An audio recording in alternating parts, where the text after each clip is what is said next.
Hello everyone and I welcome you all to my YouTube channel Educator. मेरा नाम है प्रखर शर्मा और इस यूट्यूब चैनल में हम डिस्कस करेंगे भारत को अफेक्ट करने वाले कुछ इम्पोर्टेंट इश्यूज़ को। तो स्टार्ट करते हैं आज हमारे वीडियो से। हमारा आज का डिस्कशन भारत चाइना रिलेशंस के बारे में होगा। लेकिन डिस्कशन स्टार्ट करने से पहले मैं आपको एक एंशिएंट चाइनीज़ प्रोवर्ब सुनाना चाहूँगा जो कि है may you live in interesting times. जी हाँ, जिस तरह के जियोपॉलिटिकल ज़माने में हम रह रहे हैं, रशिया यूक्रेन पर हमला कर रहा है, इजराइल फ़लस्तीन पर हमला कर रहा है, ज़रूरी है कि भारत भी अपने दरवाजे पर देखे कि कौन सा बड़ा दुश्मन उसके सामने खड़ा है। अच्छा, आप अभी सवाल करेंगे कि अचानक से हम इस सब चीज़ों के बारे में डिस्कशन क्यों कर रहे हैं। कुछ समय पहले क्वाड समिट में एस जयशंकर साहब जो कि हमारे विदेश मंत्री हैं, उन्होंने एक स्टेटमेंट दिया कि एलएसी पर जो सिचुएशन निकली है, जो तनाव अभी निकल कर आया है, उसके लिए भारत जिम्मेदार नहीं बल्कि चाइना ही जिम्मेदार है। क्योंकि चाइना ने अभी तक के जितने भी रिटन अग्रीमेंट्स है, चाहे वो बायलैटरल हो या इंटरनेशनल लेवल पर हो, वो सारे अग्रीमेंट्स का उसने वायलेशन किया है।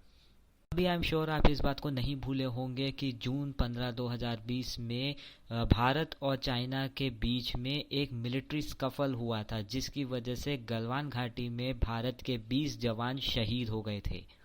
दोनों साइड्स में कैजुअलिटीज़ रिपोर्ट हुई थी। इनफैक्ट हमारे साइड से भी एक कर्नल साहब से संतोष बाबू, वो भी एक बड़े लेवल के ऑफिसर थे, वो भी इस स्कर्मिश में शहीद हो गए थे। इसके अलावा बहुत सारे जो जवान थे वो घायल भी हो गए। कुछ जवान चाइना की तरफ से भी घायल हो गए थे। हालांकि उन्होंने इस बात की कभी एक पुष्टि नहीं की, एक ऑफिशियली ये नहीं कहा कि उनकी कैजुअलिटीज़ कितनी ज़्यादा है। हालांकि उन्होंने ये ज़रूर कहा है कि उनके 4 या 5 जवान इस स्कफल में शहीद हो गए थे। उसके बाद आपको याद होगा कि भारत और चाइना का जो एक रिलेशन है वो बड़ा ही एक तनावपूर्ण स्थिति में पहुंच चुका था और भारत में भी कई सारे जो एप्लीकेशंस है उसको बैन कर दिया गया था। बॉयकॉट चाइना के नारे लग रहे थे हर जगह और पूरा देश चाइना के खिलाफ एकजुट होकर एक ही आवाज़ में कह रहा था कि चाइना अपनी सेना को गलवान से पीछे हटाए और उन सभी एरियाज़ पर जहां पर वो घुस आए हैं उन सभी जगहों से को खाली करे। इस घटना के बाद इतना तो साफ हो गया कि चाइना ने सिर्फ और सिर्फ भारत के ऊपर आक्रमण ही नहीं किया बल्कि जितने भी बायलैटरल अग्रीमेंट्स है उसका तो उल्लंघन किया ही, साथ ही साथ यूएन चार्टर का भी उसने उल्लंघन किया है एग्रेशन दिखा करके।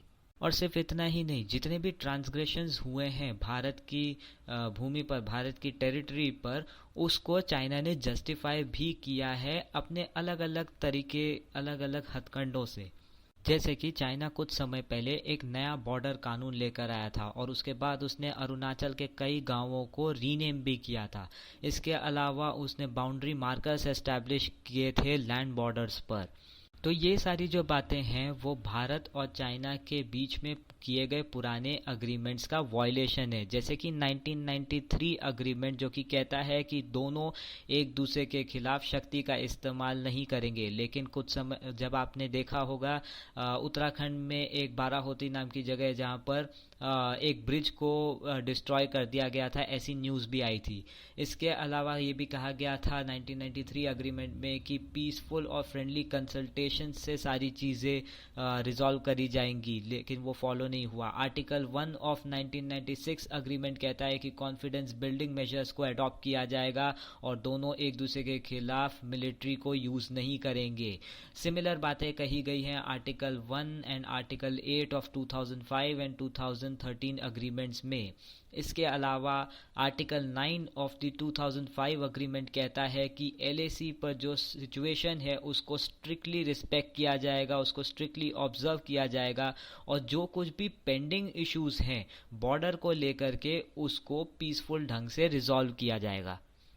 लेकिन इतनी बड़ी बड़ी बातें करी गई थी इन अग्रीमेंट्स में, उसको फॉलो नहीं किया गया है। चाइना ने, आपने देखा होगा पिछले 1-2 सालों में कि किस तरह से एक ह्यूज मिलिट्री बिल्डअप करने की कोशिश करी गई थी बॉर्डर में। ये इमेजेस वही सैटेलाइट इमेजेस हैं जो शो करते हैं कि किस तरह से चाइना ने अपनी हैवी वेपनरीज को, मिसाइल्स को और टेम्पररी कुछ सेटअप्स किए थे उसको आगे कर दिया था। ईस्टर्न लद्दाख सेक्टर में किया गया था ये सारी चीज़ें। अपनी आर्म फोर्सेस फोर्सेस को बहुत हद तक मतलब उसके बढ़ा दिया था बॉर्डर पर। और ये सारी चीज़ें जो हैं वो 1993 और 1996 के अग्रीमेंट्स का वायलेशन है। इनफैक्ट अगर आप न्यूज़ फॉलो करते होंगे तो आपको पता होगा कि चाइना ने अभी कॉम्बैट टैंक्स और अपने व्हीकल्स हैं, मिसाइल्स हैं, मोटार्स हैं, बड़े बड़े जो हथियार हैं उनको आगे कर दिया था, तो जिस वजह से भारत को भी सिमिलर ढंग से रिस्पॉन्ड करना पड़ा और अब दोनों देशों की सेनाएं आमने सामने खड़ी हैं। लेकिन चाइना का जो एक्शन है वो सिर्फ बायलैटरल अग्रीमेंट्स का वायलेशन नहीं करता है, वो यूनाइटेड नेशंस के चार्टर के खिलाफ भी जाता है। आर्टिकल 2 सबसेक्शन 4 कहता है कि कोई भी देश दूसरे देश के खिलाफ शक्ति का इस्तेमाल नहीं करेगा, वो मिलिट्री कैपेबिलिटी यूज करके दूसरे देश पर हमला नहीं कर सकता है। और अगर वो करना चाहता है तो वो सिर्फ 2 केसेस में पॉसिबल है। पहला केस क्या है? सेल्फ डिफेंस, जो कि आर्टिकल 51 में कहा गया है कि अगर किसी देश ने आपके ऊपर हमला कर दिया है तो खुद को बचाने के लिए, खुद के सॉवरेनिटी को, खुद की आज़ादी को बरकरार रखने के लिए आप उस देश पर हमला कर सकते हैं। इसके अलावा यूनाइटेड नेशन सिक्योरिटी काउंसिल का ऑथराइजेशन ज़रूरी है अगर आप किसी दूसरे देश पर हमला करने जा रहे हैं, जो कि चैप्टर 7 में कहा गया है, चैप्टर 7 ऑफ यूएन चार्टर में कहा गया है। तो आप भी देख सकते हैं कि इन सारी बातों से ऐसा ही लगता है कि चाइना जो है वो रूल्स को बस इस्तेमाल करता है, लॉज को बस इस्तेमाल करता है कमज़ोर देशों के खिलाफ या उन देशों के खिलाफ जिसके ऊपर उसका बस चल सकता है। क्योंकि चाइना अगर वाकई में इंटरनेशनल रूल्स को फॉलो करने वाला देश होता तो 2016 में जो एक रूलिंग हुई थी उसके खिलाफ उसको मान लेता।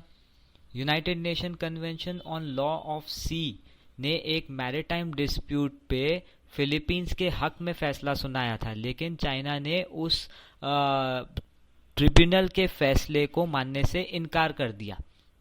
इसके अलावा चाइना के ऊपर अक्सर आरोप लगाया जाता है कि वर्ल्ड ट्रेड ऑर्गेनाइजेशन के जो लॉ रेजीम है उसको चाइना सिर्फ अपने मतलब के लिए इस्तेमाल करता है।